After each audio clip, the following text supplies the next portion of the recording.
Welcome to Module 2, where we'll be talking about setting the stage with ITAM benchmarks. Let's start with a question. How well do you really know your IT assets? If someone walked up to you right now and asked, how many laptops do we actually own? How many software licenses are we still paying for but not using? What percentage of our assets are nearing end of life? Would you have an answer?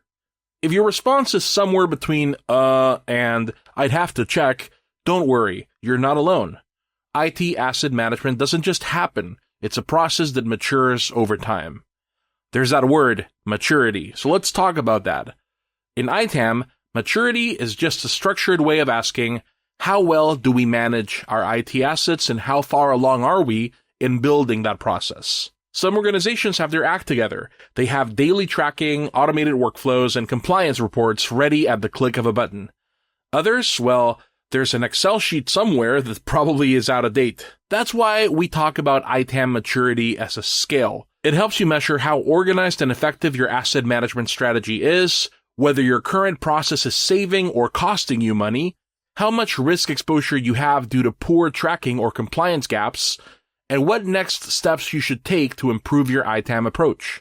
The point of a benchmark is to compare where you are to where you want to be.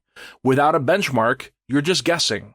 And the worst part is you don't even know what you don't know. Benchmarking helps you with identifying gaps. What are you doing well? Where are you falling short? Setting realistic goals. What's the next step in your ITAM journey? Justifying improvements. If you need a budget for ITAM tools, a maturity assessment gives you the data to back up your case. And tracking progress over time. If you improve something today, how do you know it actually made a difference a year from now? You're not striving for perfection. You're striving for improvement. Now, before we talk about ITAM maturity levels, let's address a key question. What should you actually track? IT assets come in all forms: hardware, software, cloud services, virtual machines, network devices. But how do you decide which assets need to be monitored? Here are a few questions to help guide you and get you started. Number 1, does it have a life cycle? If an asset is purchased, used, maintained, and eventually retired, it should be tracked. Number 2, does it impact security? Any device that connects to your network or stores sensitive information should be closely monitored. Number 3, does it require maintenance or renewals?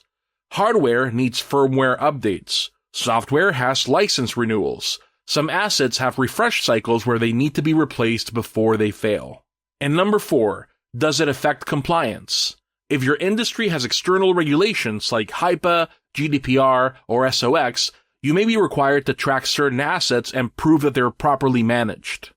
Now, once you've established your tracking criteria, you can develop an ITAM policy that defines what needs to be monitored, what data needs to be collected, and how often it should be updated. That's your foundation. Once you have that, you can start moving through the phases of ITAM maturity. And in the next lecture, we'll look at what those phases actually are.